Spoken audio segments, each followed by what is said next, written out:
So this is episode 3 of Final Export. We've got 4 artists here today. I'm going to start the stage. I'm going to call it Final 3. Okay, sick. We've got 4 artists in today, 3 from Fantom, 1 from AVAX, which is pretty rad. We've recently announced we're going to go over to Polygon soon, so I'm hoping to reach out and start getting some Polygon artists on here, which would be pretty cool. They've been an NFT space for a lot longer than AVAX and Fantom. Our first guest is Czepta. I'll punch a bunch of links into the Discord now for y'all. But Czepta is a one-of-one artist. I believe his project is called Fantom Underworld. There's 11 that's been released so far. You can view them on PaintSwap. He uses mainly Photoshop for art. He says here he's 100% digital artist, which sparks a lot of questions in my mind. Use Unity for game development and Visual Studio for coding as well. So I can imagine you just like sit on the computer a lot. Yeah, definitely. We'll just dive straight into Czepta. Brother, tell us about your work. I've got a couple of questions specifically for you. I want to know, you say that you're a 100% digital artist. Firstly, can you talk about the Fantom Underworld collection and talk about kind of what that means for everyone? Like, do you have a past of working with physical mediums? Was there a transition at all into the digital world, or have you literally kind of used the digital space, the digital programs as your canvas ever since kind of like walking into art? Can you tell us a bit about that? Yeah, I started drawing with pencil because I've always been drawing since I was a kid, and I left high school early and I went to an animation school where I did classical 2D animation, which was all on paper, and this was like in about 2001, I think, 2002, and after that I was doing a lot of comic books, so that was all like physical, done with pencil and ink, as I come from a comic book background. I grew up reading a lot of comics and collecting them. And then I published in about 2000, from 2008 to 2012, I published a bunch of comic books physically.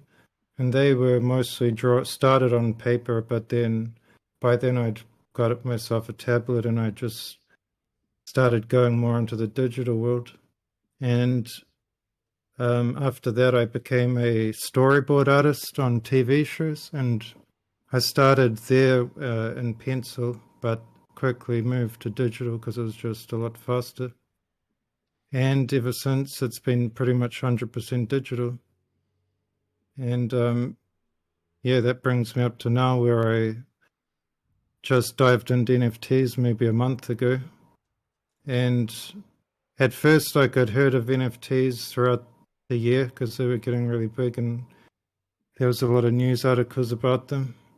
But at that time when I first heard, it seemed they were mostly about established artists selling one-of-ones.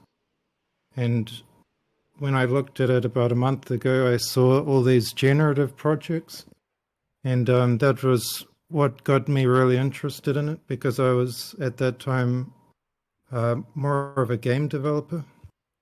And I've been developing an indie game, so I've already done a lot of programmed my own like generative character generation systems and things. So I saw a lot of possibilities with what you can do by combining the art with the code. And then I really dove deep into it, which led me to finding out about tomb heads, which I found because of a friend of mine in Limit Breaks, who was already deep in the Fantom ecosystem because of DeFi.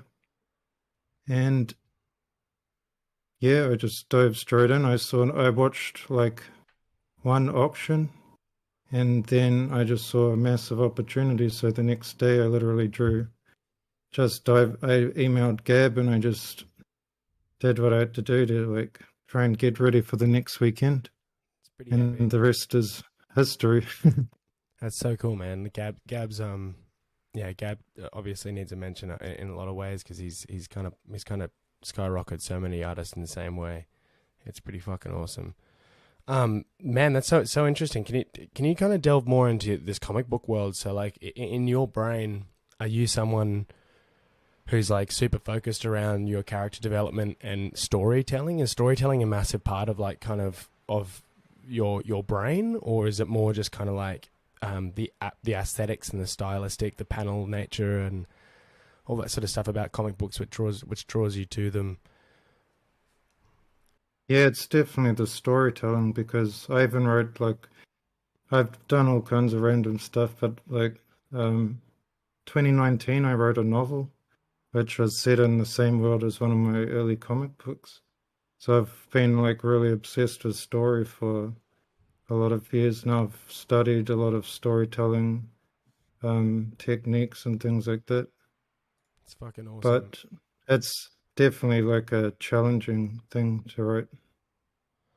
Yeah, it's just I'm always curious because like it's almost touching on what we were talking about Limit Break just earlier, just about like the multi-dimensional or multi-talented nature that an artist kind of is pressured to be these days.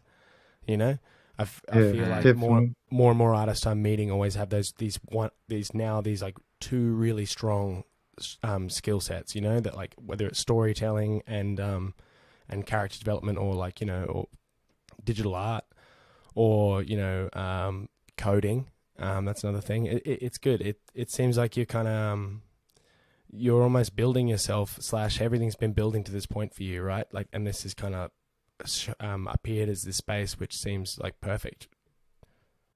Yeah, definitely. Because I was actually into crypto pretty deep in 2015 to 2017.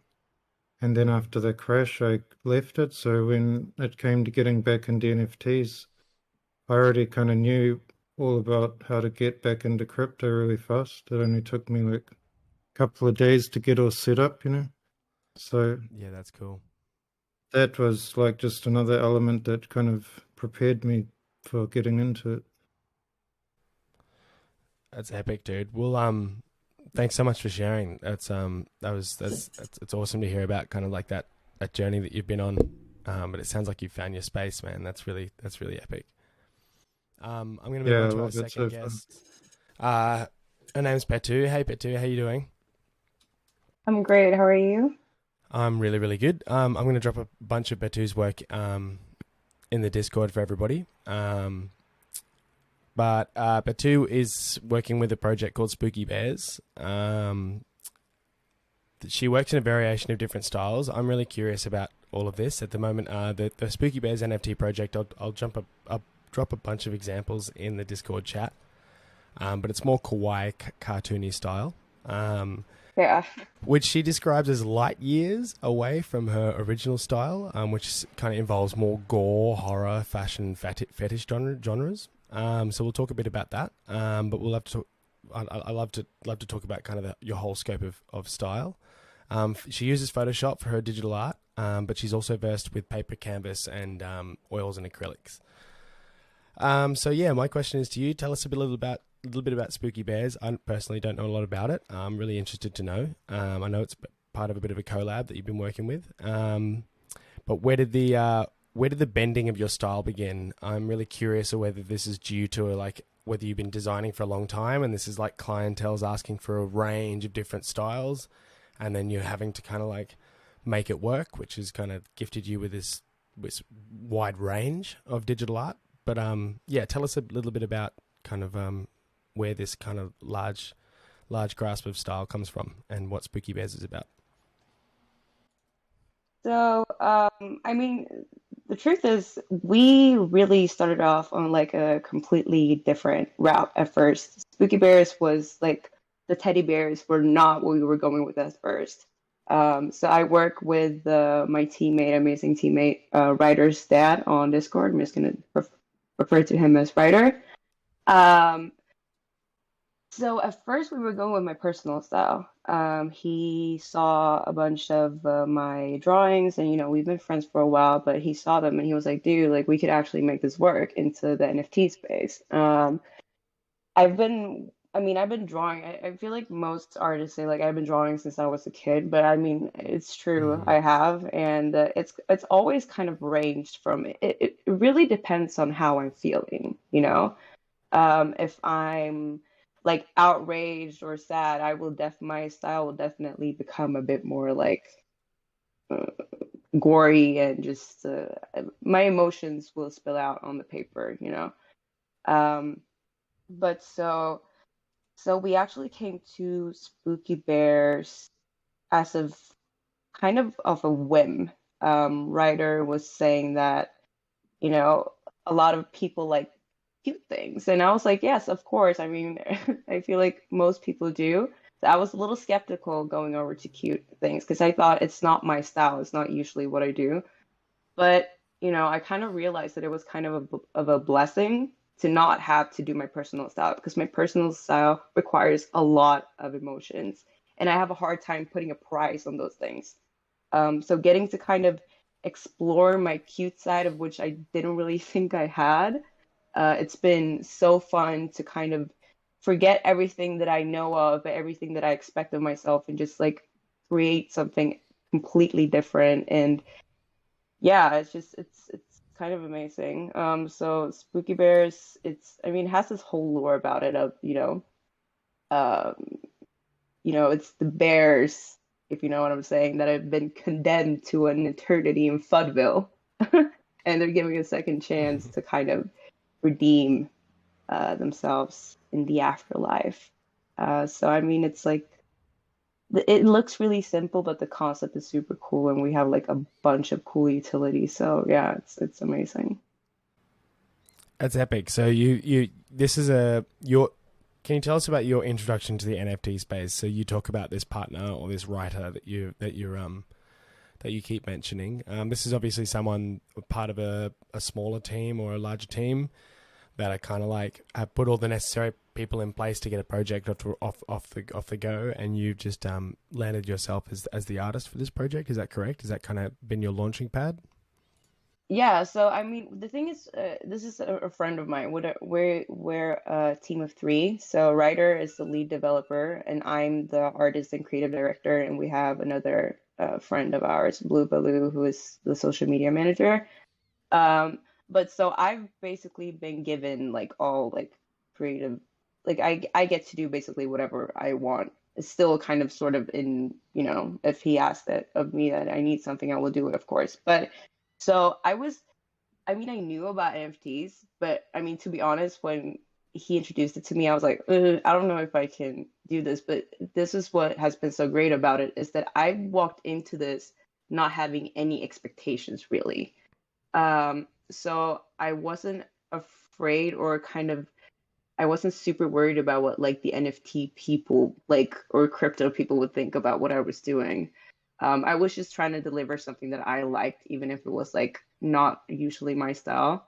Mm-hmm. Um, but so yeah, I've been given completely like creative, how do you Freedom. say it? Like creative, exactly. So I mean, I'm learning, and it's like there's memes everywhere like that I don't get, and I'm like, hold on, dude, somebody's writing some stuff to me that I don't know what this is, and it's like funny having to learn about this culture kind of while doing it. So yeah, it's been super fun. Yeah. And you've obviously learnt that, whilst I'm in a very similar position as well, because whilst, I put a lot of care and attention to everything I do. So whilst the flamingos took me a lot of time and were the result of hard work, I still don't regard it as my close to heart style. You know what I mean? Yeah. That's not where I was born. That's not where I exist. But I do know and I do accept that the place that or the position we hold as artists in this space now is purely just to hang on. We've got an Mm, important role to play in that sense. Um, yeah. yeah, it's really interesting. Yeah, can you talk about kind of like your style, your process, I guess, like how one of these spooky bears comes together, and like how you've kind of approached the generative form of what you've done? So, I mean, from the start, the thing is, the Spooky Bears, the whole lore and all like basically every utility that has come from after what I've done. So Ryder just I just went off the bat and just like did a bunch of things that I seen fit. We didn't really have an exact narrative as to what this was gonna be. Um, so I mean, the process for me has honestly have been just to do what I like, which have seemed to work.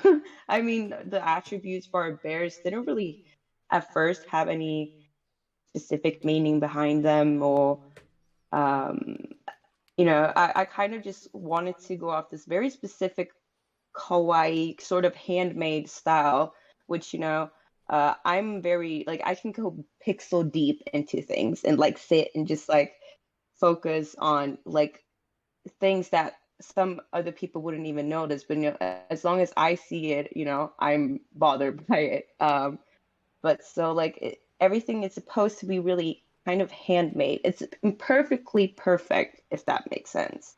Um, because it's like squiggly lines and whatnot, and creating these bears, it was just the most important part for me is to keep the same vibe throughout everything, no matter what attribute it is. Like when it was like memes or like referring to memes in the NFT community, um, still keeping it within like I wanted to be able to have it such a broad like it should be able to reach as many people as possible, just like Hello Kitty, like it's a huge brand, and everybody kind of recognize it. So not make it too complicated, but yet not too simple, and have like a signature sort of style to it.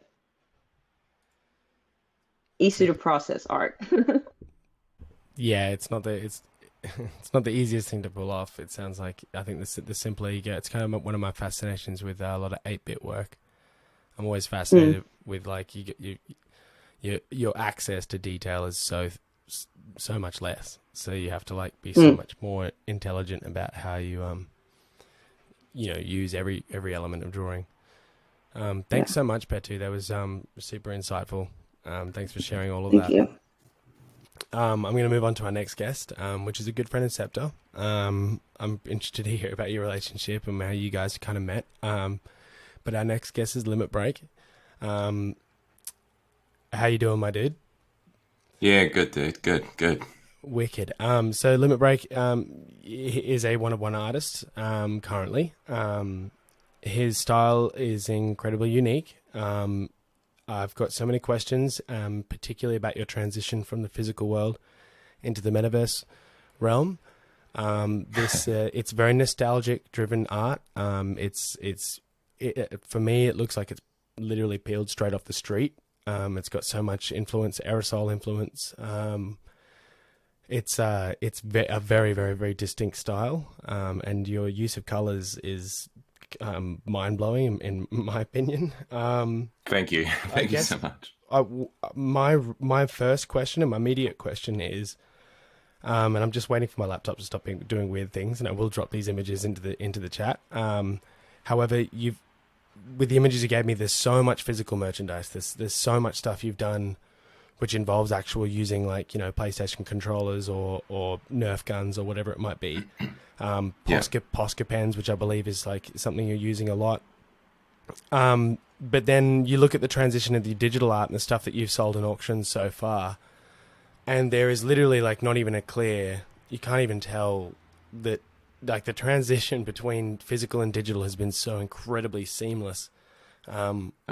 Which makes me think that this style that you've been working with is something that you've literally been honing for such a fucking long time. That's what's coming to mind at the moment. So can you tell and talk to everyone about what you were doing before this, how you got to where you are now, and what introduced you into your style, and the challenges or what you've faced in bringing someone who's so physically centered into something that's literally exists on the computer and on the internet. Yeah. Wow, that's a lot of questions. Like, I don't even know Yeah, if I sorry, dude. remember I just No, try to that's dump it okay. on everyone. I'm sorry. I appreciate that. No, I'll give you a quick rundown, like Czepta did, of like a little bit of history, because especially since him and I we've known each other forever and stuff like that. It's Yeah, nice to please. know a bit of background. But yeah, Czepta and I met in high school, so we would have been about 13. And it was me, him, and another friend of ours, and we clicked instantly. And anime and movies and sci-fi and video games, all in music, and that are all like you know, like when you're young and you're teenagers, like that's all you live for. You know what I mean? It's skateboarding and stuff like that. And For sure. so yeah, we got along like a house on fire, and yeah, been friends ever since. But so yeah, I left high school about 2003. And I was just working terrible jobs and just scribbling on bits of paper. And I'd drawn like here and there when I was a teenager, just, you know, bits and pieces, nothing too crazy. But yeah, started scribbling, and I was like, yeah, I worked since I was 13. I've always had part-time jobs through high school and stuff like that. So it'd been about a decade of having terrible jobs. And I was like, nah, I got to do something. I got to do something. So yeah, 2003 to 2006, just terrible jobs. And then 2006 to 2010, I moved to Melbourne, and I worked as a screen printer assistant. So it doesn't sound as cool as you may think. It was just a lot of chemicals and cleaning and stuff. But during that time, I really got my soul broken, and I was like, oh man, like I can't exist as a normal person with a normal job. Like it's not for me. So really, in the darkest way humanly possible, it pushed me towards the things that I needed to survive, you know. So that's when I decided I wanted to become a tattooer. And yeah, that was a crazy journey as well. I quit my job, and I put all my money that I had left over to just pay rent. And yeah, I bin dived, and I ate at a bins just to survive, and then taught myself how to draw. I'm going to say draw properly, but I didn't even know how to draw back then, but at least dive into doing art every single day. Yeah, with and then with the tattoo space, like you know, I've heard people work almost 5 years without touching a tattoo gun. Was that kind of the experience you went through? Not really. I had a really rare occurrence. So I met a tattooer who is from New Zealand as well. He was doing a guest spot here in Melbourne, and he saw my progress with my drawings and stuff like that, and we got on like a house on fire. And he's like, "Look, I'll teach you how to tattoo." As simple as that. And I was like, "Okay, cool." So the exchange was, because tattooing in the art world is still probably one of the most old school kind of communities. So I lived with him he lived in the northern part of New Zealand in the middle of the bush with no internet, no cell phone reception. And I helped him build his house and did all the landscaping and stuff like that in the middle of the bush, unregistered house, by the way. And in exchange, he taught me how to tattoo and helped me hone some artistic abilities. And yeah, that was, I stayed with him for a year, and we did that. And he taught me all the hygiene stuff, all the proper setup, and all those bits and pieces. And then I started tattooing straight away. So I had a really weird introduction to it, but I felt like I paid my dues, because instead of like cleaning up in the tattoo shop, I was digging like black water ditches and grey water ditches, and you know, building houses and stuff like that. But yeah, then I tattooed for about a decade, and but the tattoo industry is the wild west still of the art world. But it taught me a lot of things, and it gave me a lot of skills, and it taught me to draw fast, be confident, be personable, look after people, all those kind of things. Did that for a decade, ended that at about 2020. And then 2020 to 2021, for a couple of years, I really took merch seriously, and my Limit Break as a brand and as a custom art kind of service. So yeah, just painted skateboards and did custom art and painted consoles and all the things that I love, and combined it all with the nostalgic elements that I'm sure you were talking about before. And yeah, and then I fell in love. Like, so being able to be a full-time artist and explore art and merch and stories and Twitch streaming live art and all these kind of different things, it was my world, and it still is my world. And then yeah, like Czepta said, our friend of ours was already in the Fantom space and found out about tomb heads and stuff. And then Czepta's like, bro, look at this. And I was like, hell yeah, dude, let's go. And he kind of helped me transition my my thoughts and maybe a bit of ignorance towards NFTs and kind of turn that around and go, no. Like NFTs aren't this one element of art. It basically is a whole creative world that your imagination can be boundless, you know, through stories and narrative and community. And yeah, the whole scope of it is mind blowing. And every day I'm just tripped over. And so, yeah, that's been 3 weeks. That's fucking wild, man. That's so cool. Yeah. Thanks, dude. Yeah. I like to think I've got a really good gut instinct. It's led me quite well so far. And I've had the strongest gut instinct about the community and the space than I have with anything else artistically. So I'm not going to give up any of my physical art. I adore that. I love working with my hands and crafting and carving and cutting wood and spray painting and all that stuff. And I'm just going to use the NFT space as almost like the digital world that all of that resides in. That was going to be one of my questions. Like, you know, I mean, I don't think you should shut yourself off to that in a lot of ways, because there's a lot of collectors out there who value that physical side of art as much as they do for the digitals. You know, and I think I think there is a common theme among artists to kind of think like, oh, I'm not solely or completely digital. Like, you know, I'm not ready to transition and sort of stuff. And it's like, well, in a way, like, you know, at least what I see with Limit Break, it's like you've already, you know, pre-NFTs, you've already kind of been working on building a brand. And so really all this is like the NFT space for you whilst you're in one-of-ones at the moment, I believe can just turn into a bunch of people who are just backing your brand, and they love the brand and the aesthetic of the brand so much that, you know, these like fully personalized one-of-one physical merchandise of a fucking Game Boy or whatever it is, like, you know, I feel like there's a massive market for that sort of stuff. Thank you. Yeah. I think literally everything you're doing pre NFT space or whatever is literally just perfect in every way. I'm Thank you so much. Really curious about, like, can you talk about like your reason for such a deep influence of nostalgia, and like where all this kind of comes from, and your 3 weeks, can you take that and kind of throw us a bit of a scope of where you think this is kind of going to go, just for you personally as well?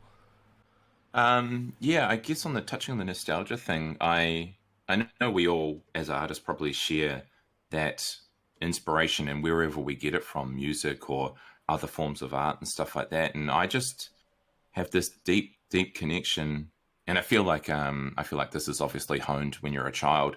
And I remember just being so incredibly inspired by all the things I loved. So like even like Ninja Turtles, you know, the cartoon, but then also having the toys at home and stuff like that. Like and that bled into so many different elements in my life with like Dragon Ball Z and Pokemon, and even like one of my favorite art forms. Well, my favorite art form is music videos. So all these kind of blends of different things that just make me feel like there's a lot more to existence than just waking up and making sure you've eaten enough. You know what I mean? Like Totally. There's much more to existence than just survival. It's being able to see into that realm of just like beautiful things, whether or not they're pretty or they're bright or they're ugly or they're dark. It's all like moving and inspiring, and like, so that's like the nostalgia stuff for me. Like all I'm trying to do is tap into what makes me feel good and produce it in my own way,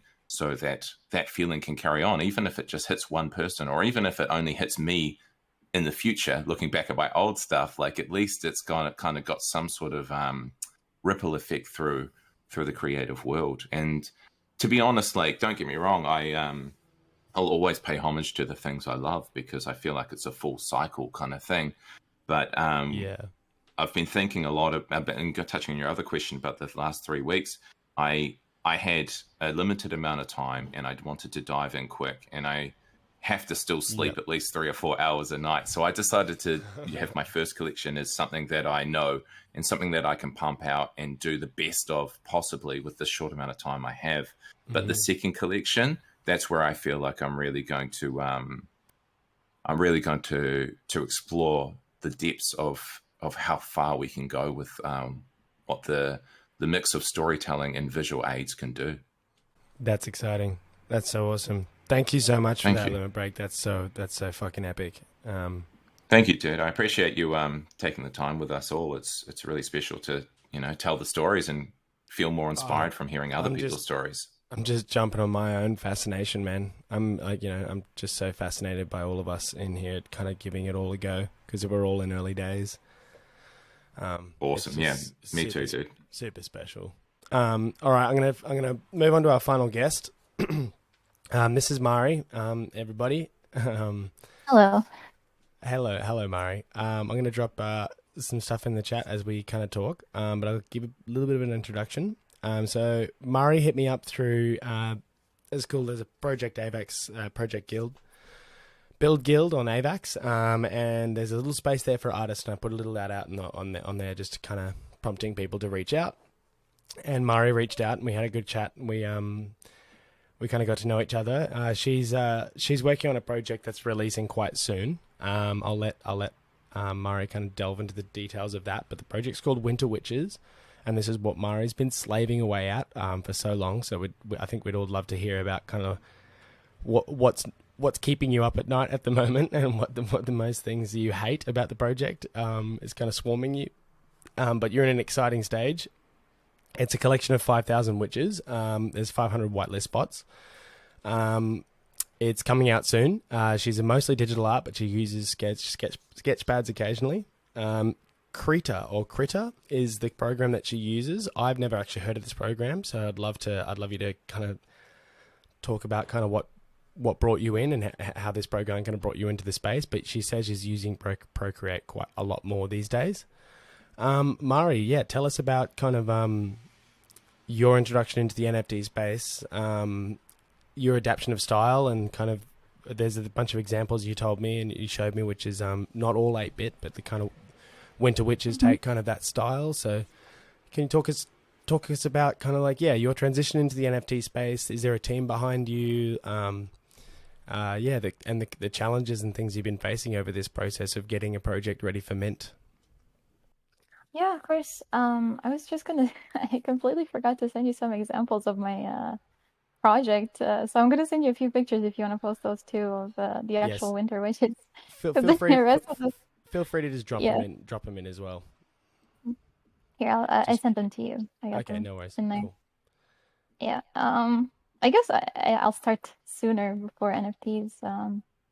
I kind of always wanted to be I always wanted to be an artist. I was pretty creative when I was little, but I grew up in Croatia, and my family was struggling quite a bit growing up. So the whole mantra was always like, oh, get a good job, be a lawyer, be a doctor, or be something like that. So I was always very heavily discouraged from art.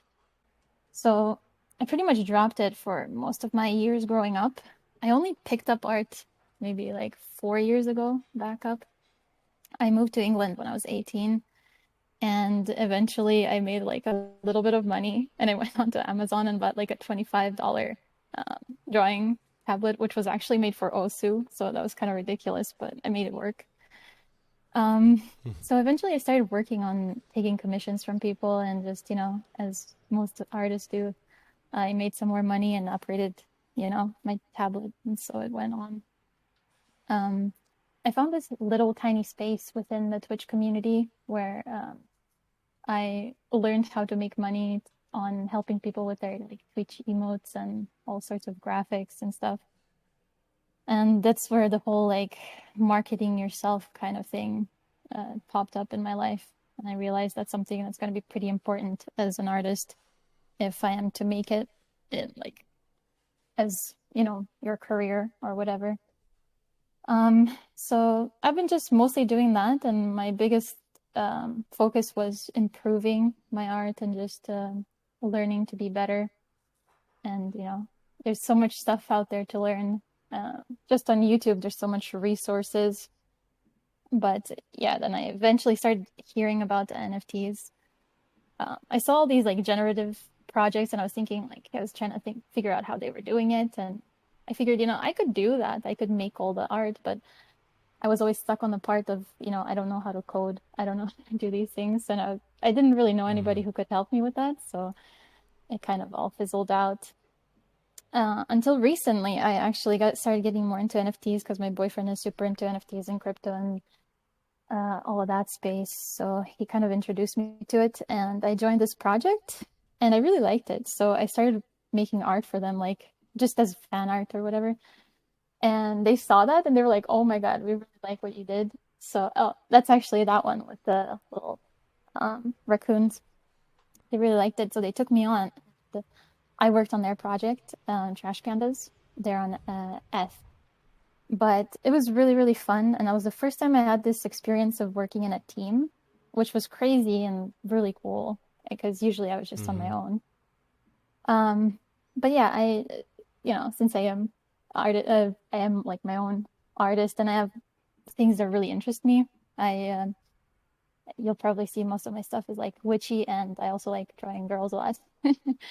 So this is how my collection got inspired by that.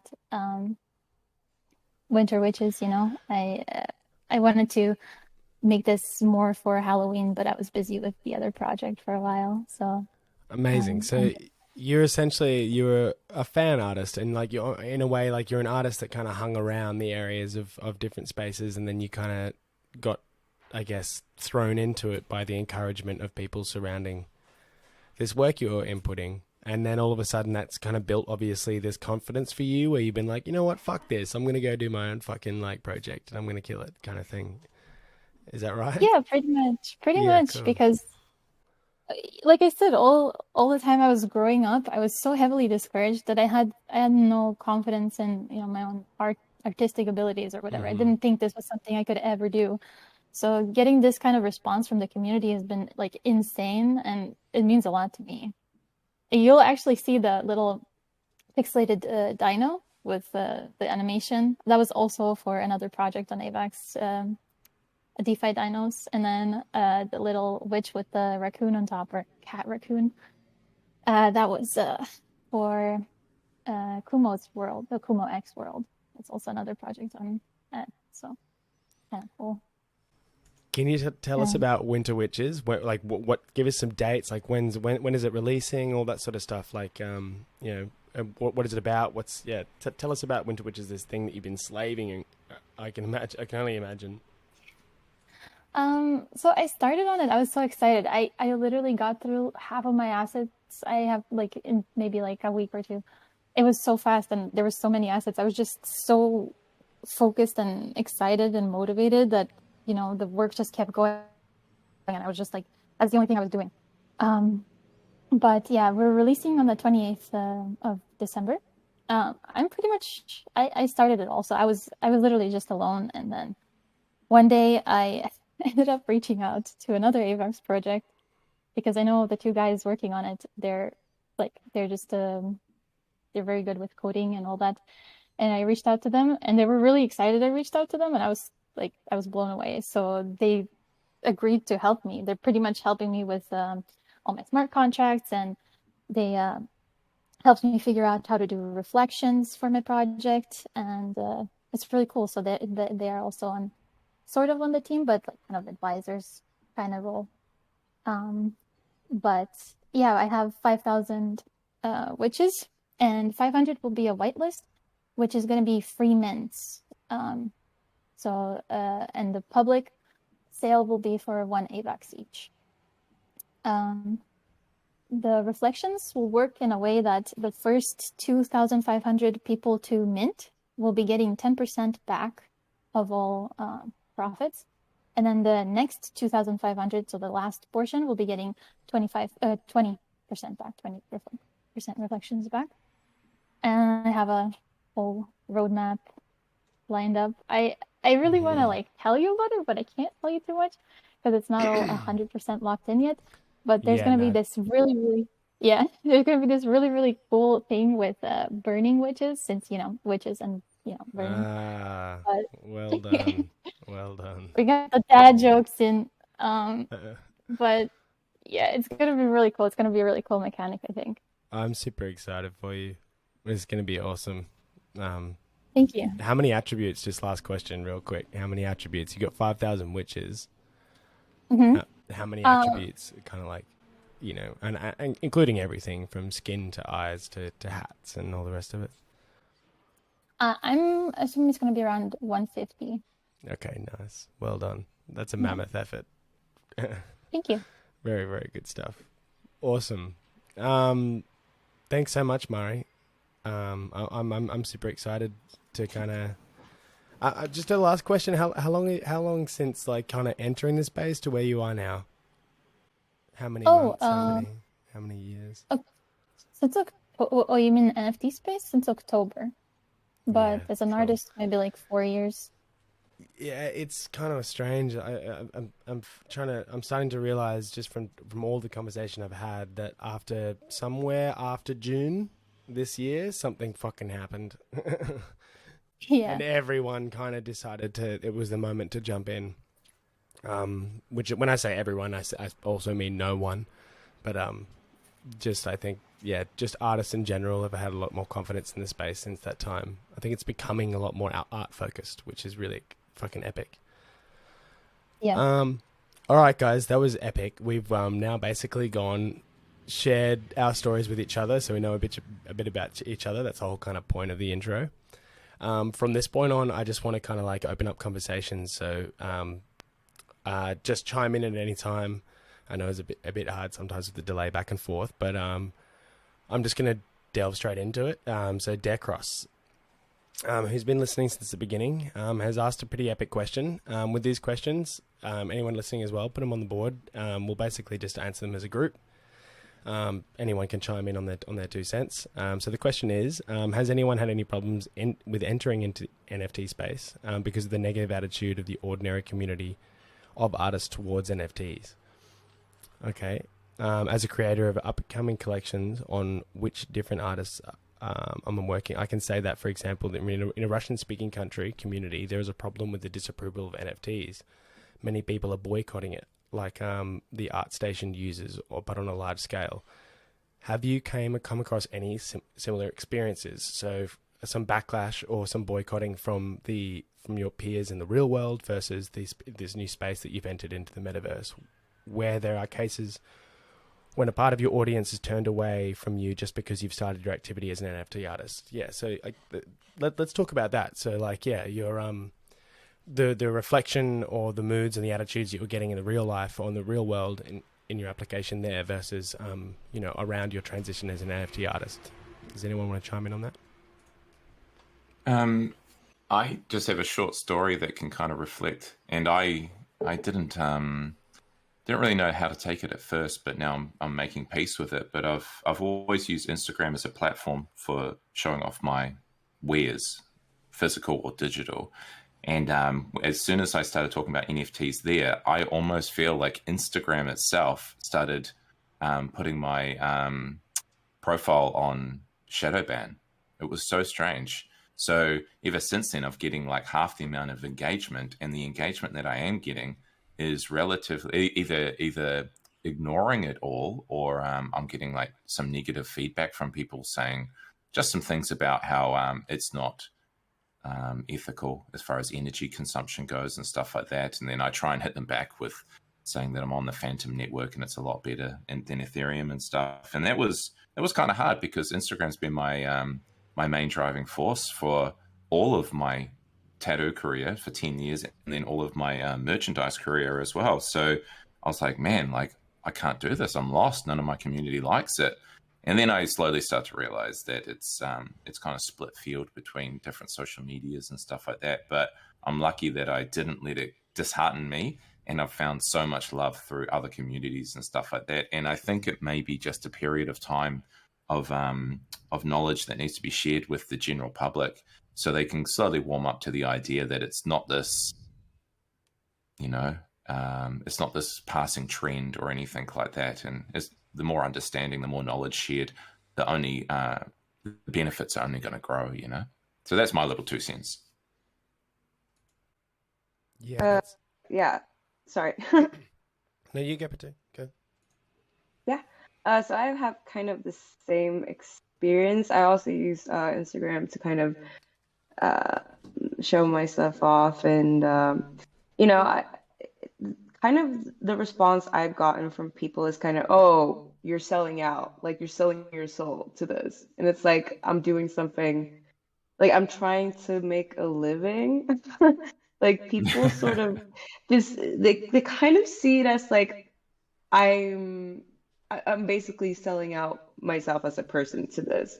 And I wasn't making nearly enough uh as to what I would potentially do from this. And it kind of it's weird because people were interested in what I was doing, and people wanted to said that they wanted to see me succeed.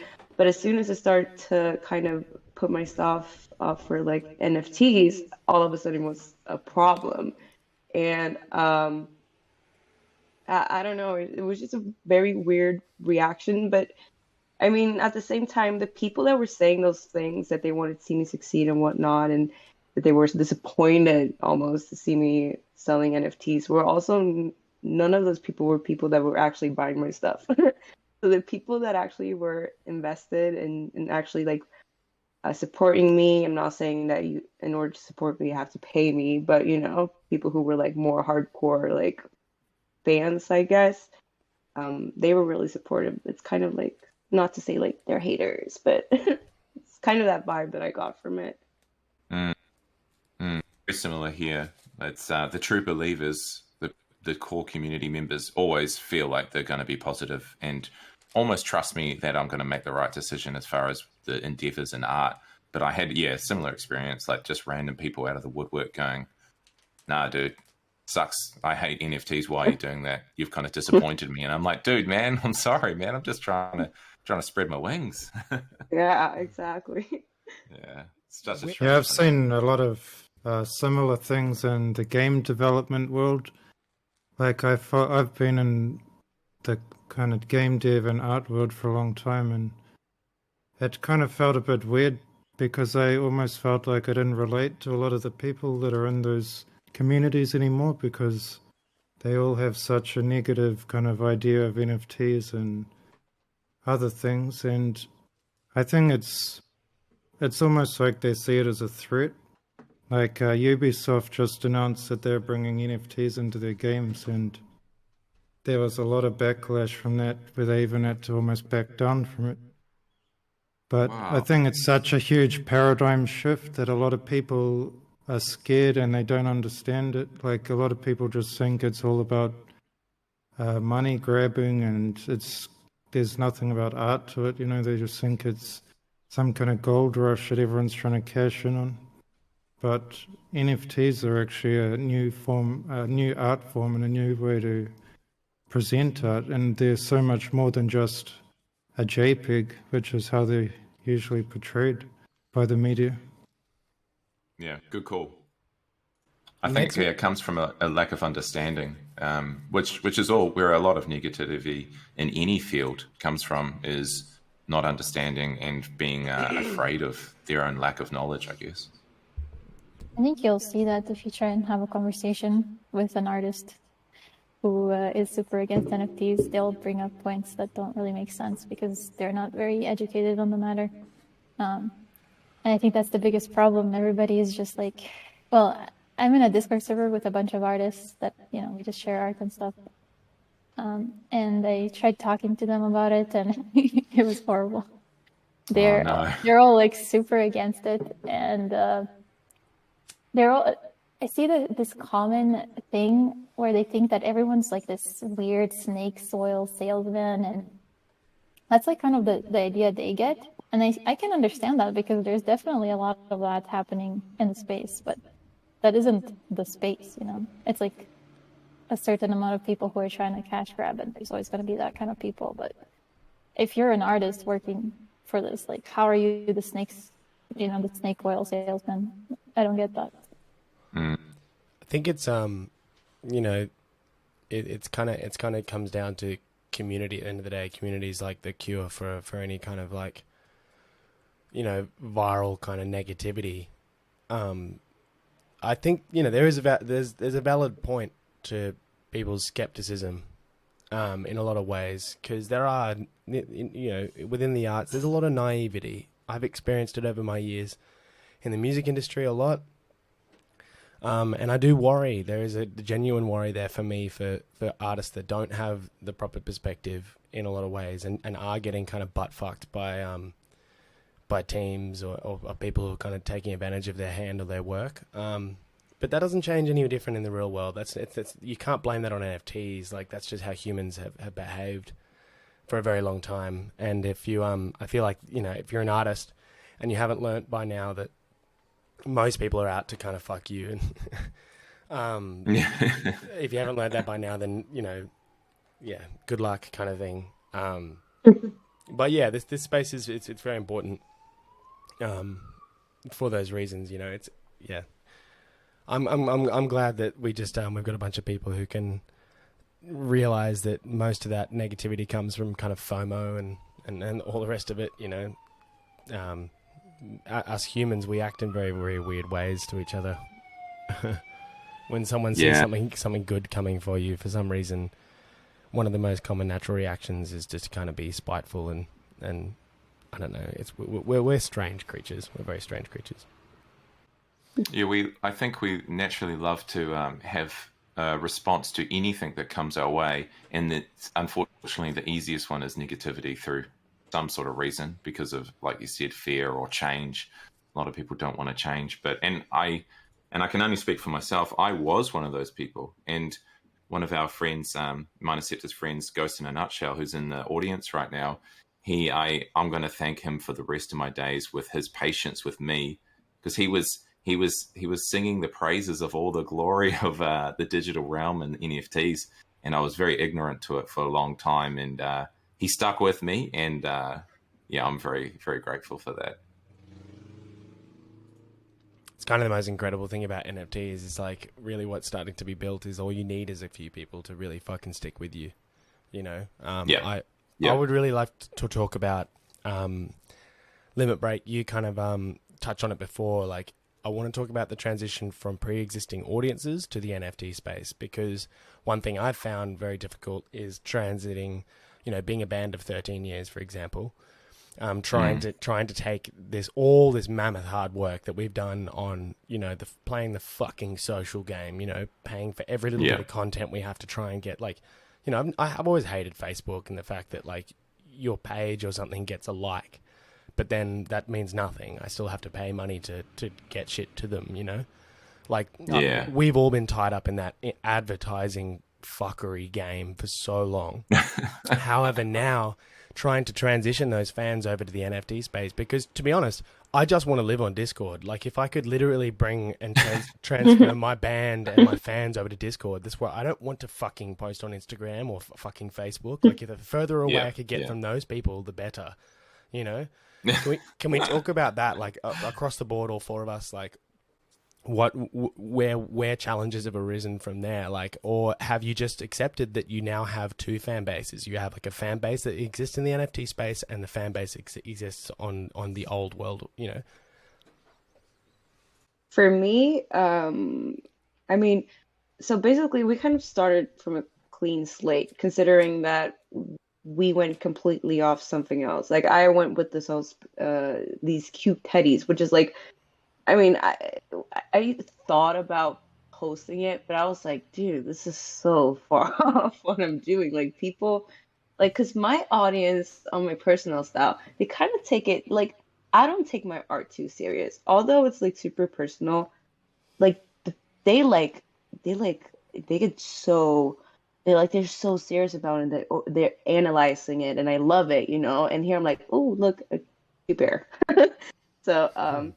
So yeah, I mean, we completely just I decided to separate those worlds completely in the end, and I think it's kind of interesting to see how differently people interact with you.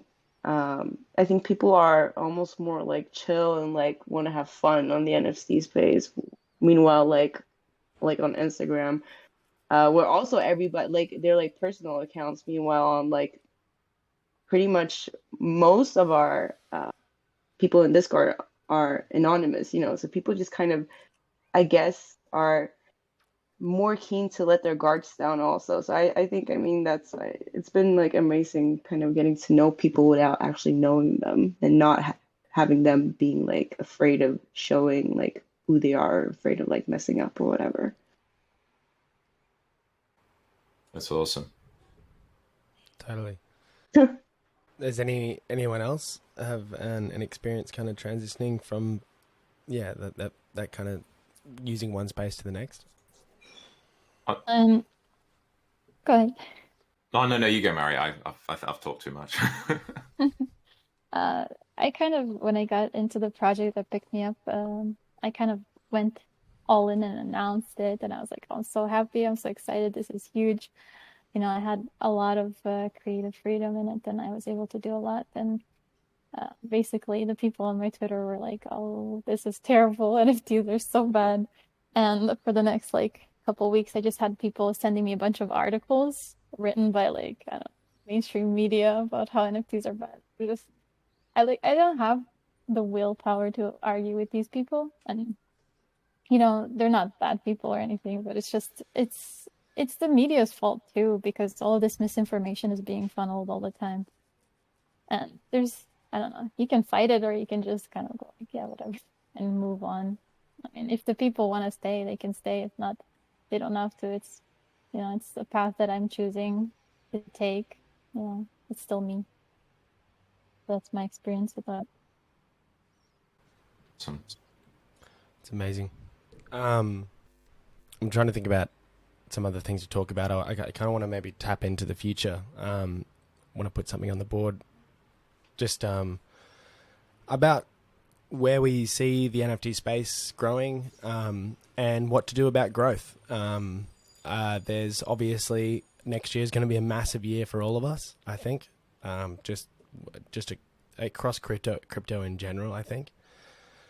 So what are we going to do? Like, what can you see? You know, things failing, or what can you see not working, or what are the things that we should all be aware of and remind ourselves as artists as this space starts to grow? Because there's I feel like there's going to be a very large influx of, you know, at the moment there's a whole bunch of artists that are like, yeah, fuck NFTs, man, and then there's a whole bunch of artists who are like, oh, dude, I've never made this kind of money like this in my entire fucking career. That's two people right now. And then I think eventually all those people are like, fuck NFTs, man. They're gonna be like, oh yeah, man, they're not so bad. I guess I've kind of got into them now. Like everyone's gonna eventually kind of do it. You know, they're all gonna FOMO whether it happens or not. So what can we see as artists? Yeah. You know, what's gonna happen? Can we talk about this? There's a lot of amazing artists that are just, I mean, once they get in, it's going to be really hard to compete. Like, so same thing in game development now. It's like a few years ago, it was still pretty easy to get in and make something and be popular, but now it's so saturated that you got just an absolute flood of amazing product. And the same thing will happen. It's already kind of happened in NFTs on like the other chains like Ethereum and whatnot. Fantom's still pretty fresh, which is awesome. But I think the main thing you need to do in this time is really build your own like platform. Like make sure that you can build yourself up as with your own brand before, like, so that you can stand alone and you don't get buried, I guess. You need to create as many fans and whatnot as you can before the flood comes. And also like finding these niche communities where you can really like meet people and connect with people, because I think on like some of the bigger ones like Ethereum, it's just getting crazy. Like some of those projects are just massive now with huge teams, and I think it's going to go more and more in that direction. As like you see all these big companies coming in now, like Nike and Ubisoft and whatnot. But yeah, the stuff, where it's going to go in the future, who knows? It seems like anything's possible with NFTs.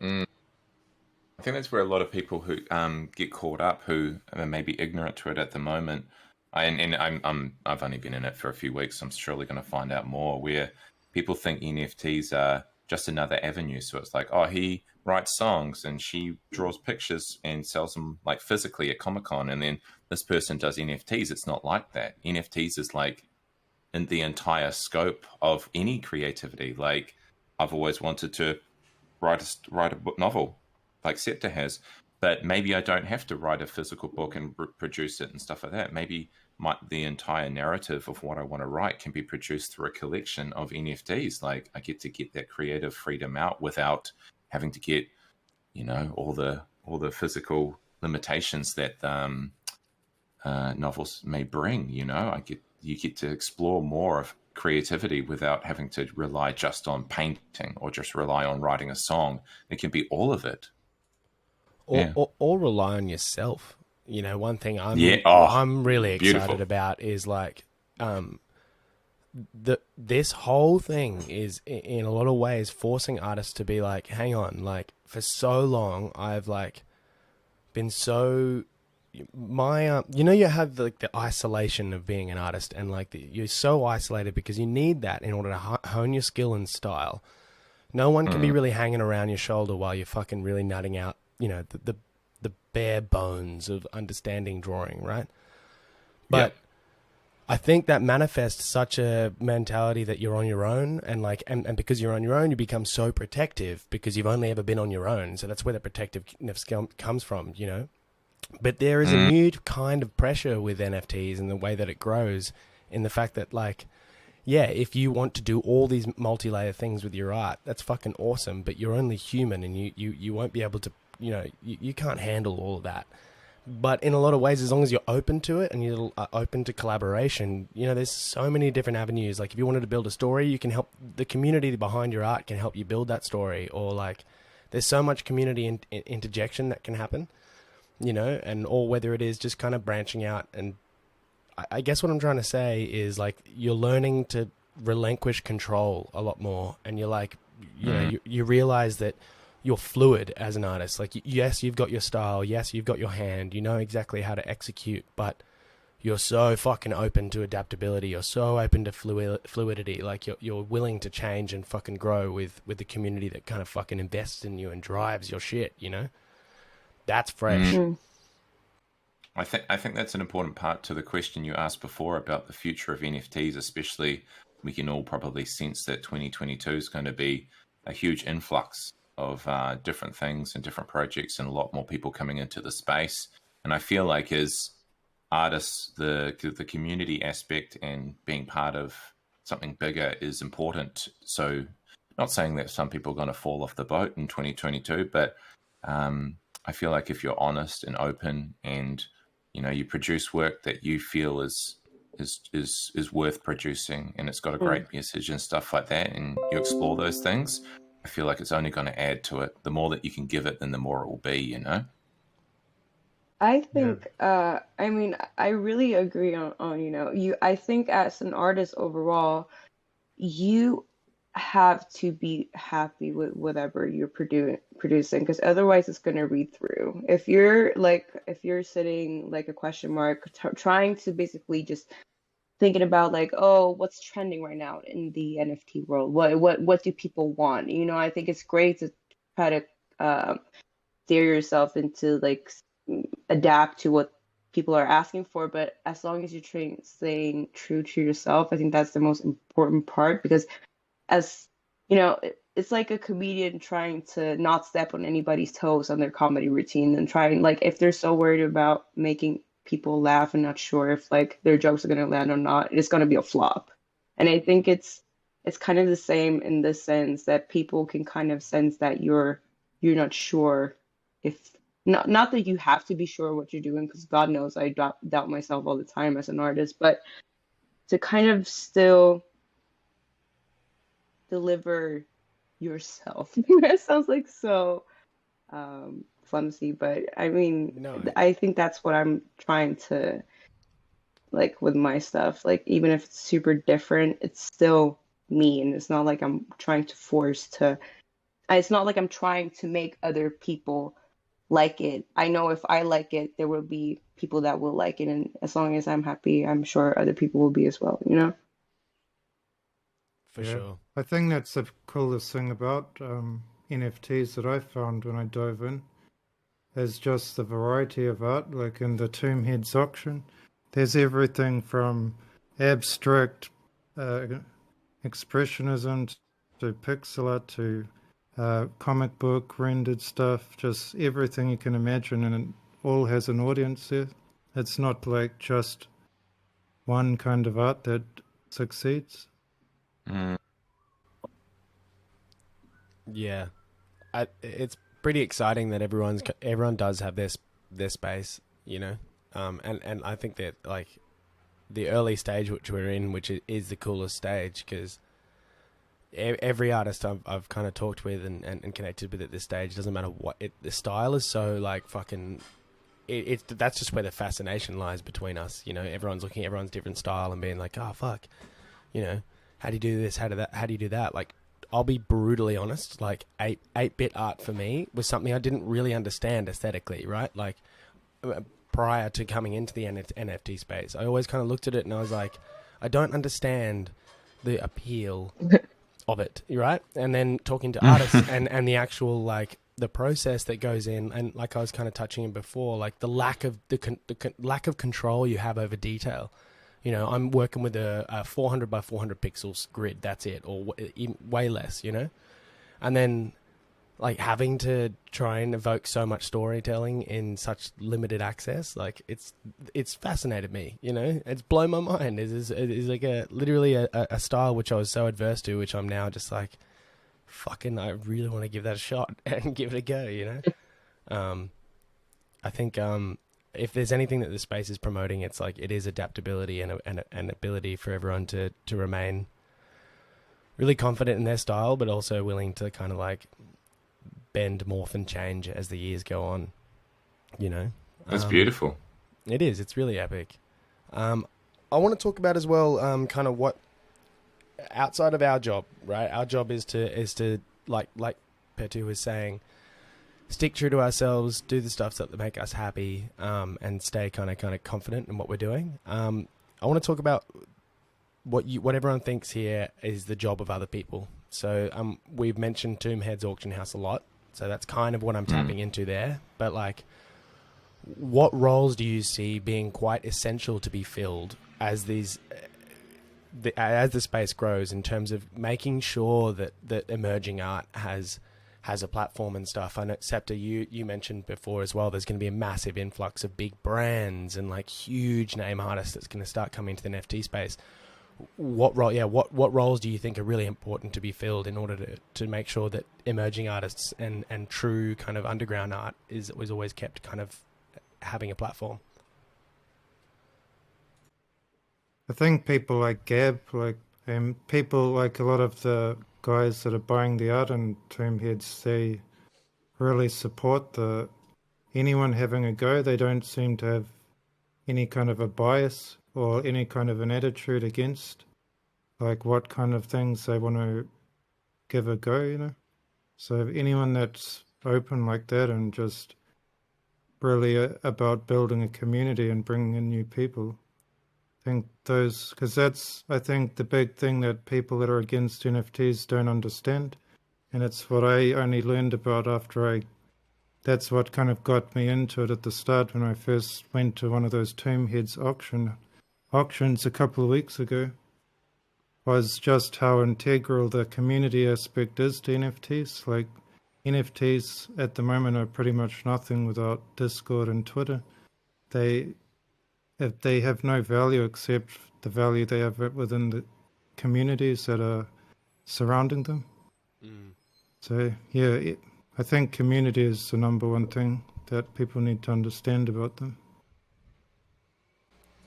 So that could stem into like things like galleries and stuff as well, of course, right? You know, so imagine if Tweak is a good example. I imagine that's someone like you're kind of talking about, right? Like someone who just hangs out there every single fucking weekend and is so keen to kind of just drop really epic and like epically supportive cash on artists and stuff. Like, do you think it's what I'm asking is, do you think it's kind of a responsibility that kind of needs to be encouraged amongst collectors and all that to kind of like, to kind of be those kind of middlemen in terms of like collector versus creator? Yeah, I think all those kind of, it's almost like, because we're in the metaverse now, and all the roles that exist in the usual physical world are going to be coming into the metaverse. Like I was listening to a YouTube video yesterday, and the guy was talking about, there's going to be real estate agents in the metaverse, there's going to be tour guides, there's going to be, all these kind of things you wouldn't think of in the digital world, but they're all going to be coming over.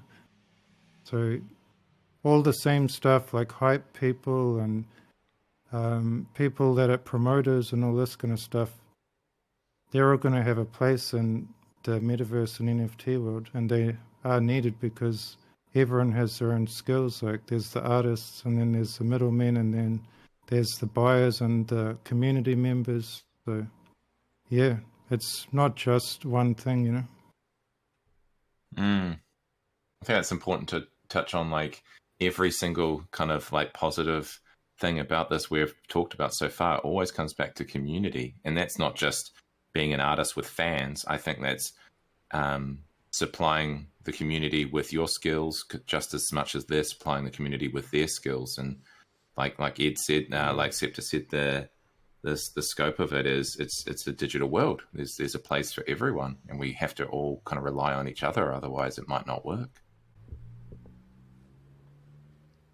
Yeah, it's fucking, there's so many moving cogs to it.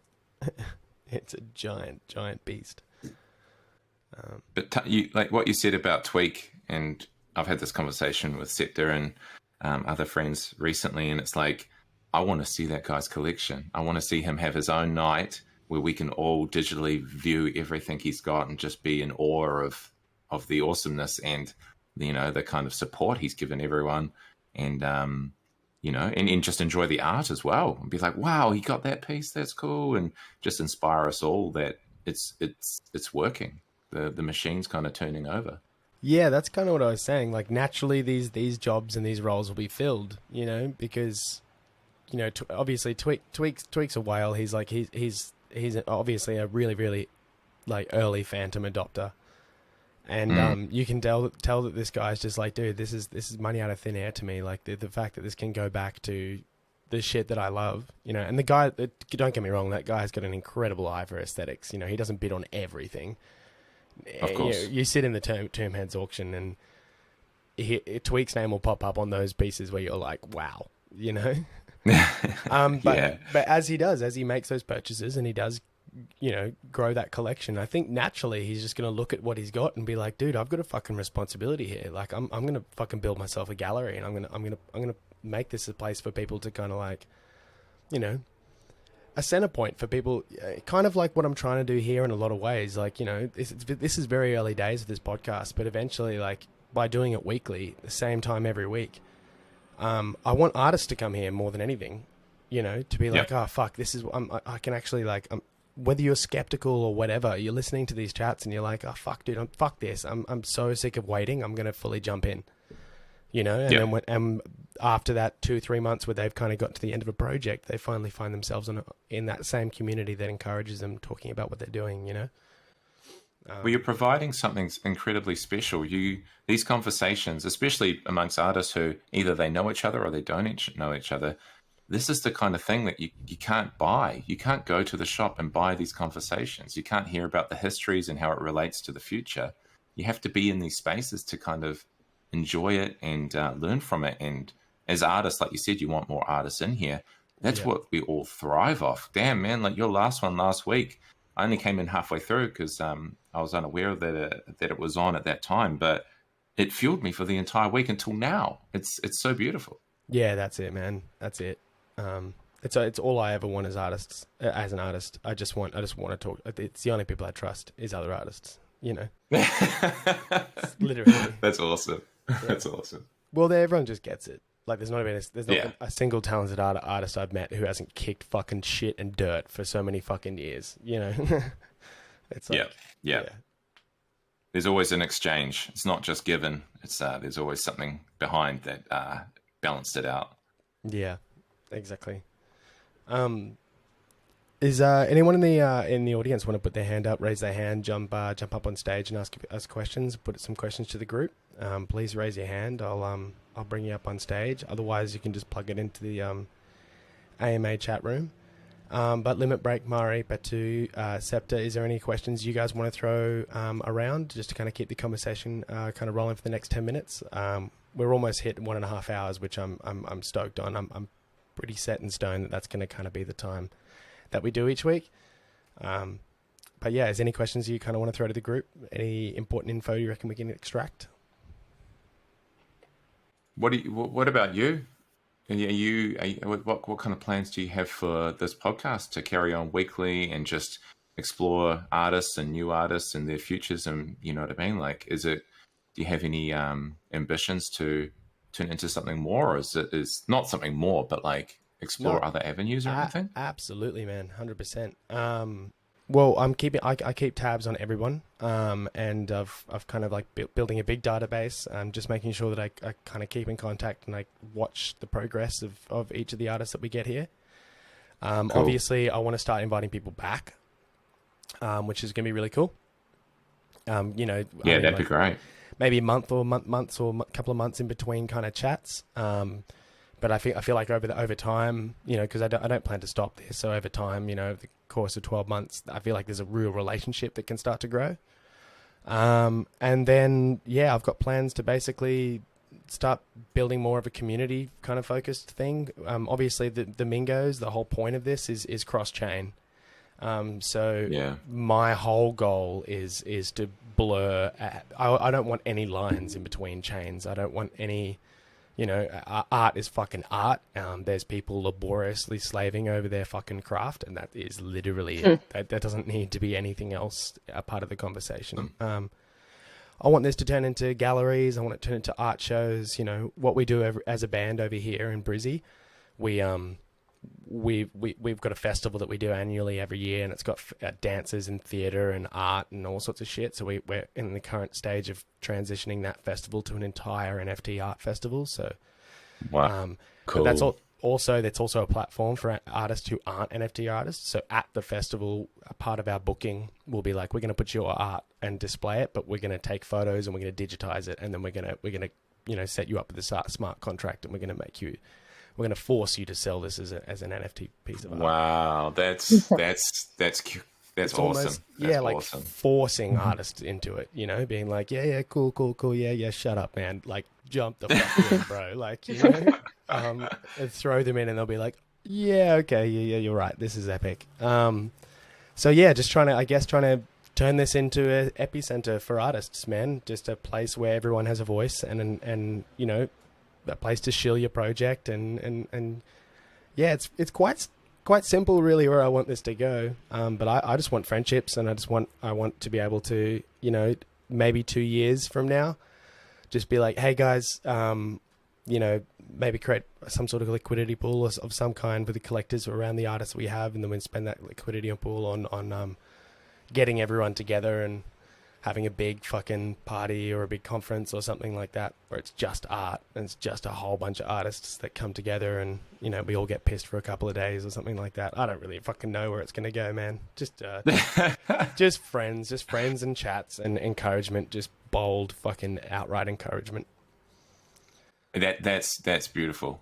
That's beautiful. And I think that's what a lot of people, their fears come from. They think they need to hold it to themselves and keep all the secrets to themselves. Otherwise they're going to lose out because someone's going to get more than they do. But it's like, no, the more you share, the more you give it, the more you encourage, the more it gets bigger and better, and the world just gets brighter. It's fucking it, man. It's exactly right. I'll see you at that conference, dude. I'll shout you a beer, man. It'll be Oh a good man, time. we all will. We all will. Be sitting down around the round fucking table, you know, the first supper.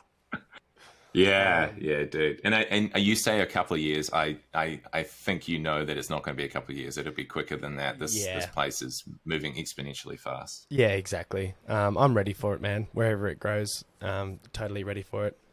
Awesome. Yeah, it's just an exciting time for all of us, really. Mari, I think it's the best. It's the best opportunity artists have had for basically since the start of social media, I guess. yeah, no, that's legit. It is. I think it's like I was talking before as well. It's because you have such direct connection to your fan base, you know, and the people supporting you. You can literally fucking message them, hit everyone, and everyone finds out.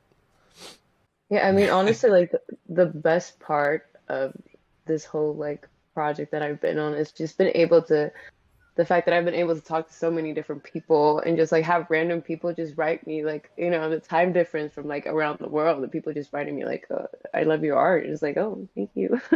Like, people are just so supportive, and the fact that people are like they don't know you and they're willing to shout you out and you know whatnot, and it's amazing. Like this whole, I didn't expect it to be to people to be this encouraging, you know. So I'm so happy that I'm finally doing this, you know. So it's been great, honestly.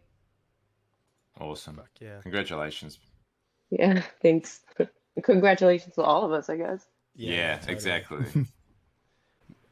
Mari, we're almost at the end, guys. But Mari, I want to take this opportunity to, because all of us, you know, we're in the middle of slaving away at kind of a project that's kind of already launched. But you're here in the chat with a project that's almost just around the corner. So I just want to give this last little moment for you to tell everyone about what's coming, and kind of have an opportunity to kind of shield the project, I guess. In your own way, because I'm really excited for you, and I know all the artists here, we're ready to get behind you and make sure the Mint is as successful as it can be. Thank you. I really appreciate that. So, coming up, it'll be launching, I already said, on the 28th of December. So the cool part of it is that there's going to be 5,000 witches and 500. The whitelist is going to be totally free mint. And, you know, considering it's on AVAX, the gas fees aren't, you know, they're not big. So I'll be giving away those whitelist spots. I have a couple other projects and Discords that will also be giving away some of the whitelist spots to their community members and folders and stuff. So once I'm ready to launch the Discord and, you know, to start putting stuff on Twitter, you can follow that to see you know, where you can get some available whitelist spots. And like I said, there, I will have the roadmap posted. It's pretty cool. But my favorite part, like I said, there's going to be a really cool mechanic with burning the witches. Yeah, I just thought that was, like, you know, it's pretty cool. So I'll tell you more about that once the time comes, because I feel like we're not there yet. That's, you know, information for a little bit later. But yeah, I guess you can follow the Twitter right now for more updates, but I haven't started posting anything quite yet. I've got quite a few honoraries I wanted to give out, so that will be coming in the next few days. It's going to be pretty exciting. It's so epic. I'm so fucking excited. I can't wait to burn some fucking witches. it's such an awesome like not coincidence, but you know, the burn the witches and stuff like that. I really look forward to it, Mari. I can't wait to see about it all. Yeah, it's incredible. All right, guys, thank you so much for taking so much of your time out of your day. I know, Czepta, you're probably falling asleep over there. I don't know how many no-dos you've been smashing or how awake you are. But yeah, thanks so much, guys, for taking the time out of your day to come and talk about things that mean a lot to you. Yeah, it's a really special time of week for me. I love starting my my Thursday like this. It's becoming my favorite time of the week. So yeah, I'm looking forward to listening to more. Fucking A. Same. And getting you back when there's make sure you please just reach out to me whenever there's something like happening or there's a big piece you've been working on or something you're really excited about. Just reach out to me and we can get you on again. And don't worry about time too much. It's more about friends. Like if you've got something coming up, then we'll just get you up and have another chat. There's so much endless shit to talk about when we're talking about this stuff. So yeah, Awesome. Yeah, definitely. don't be a Thanks. stranger.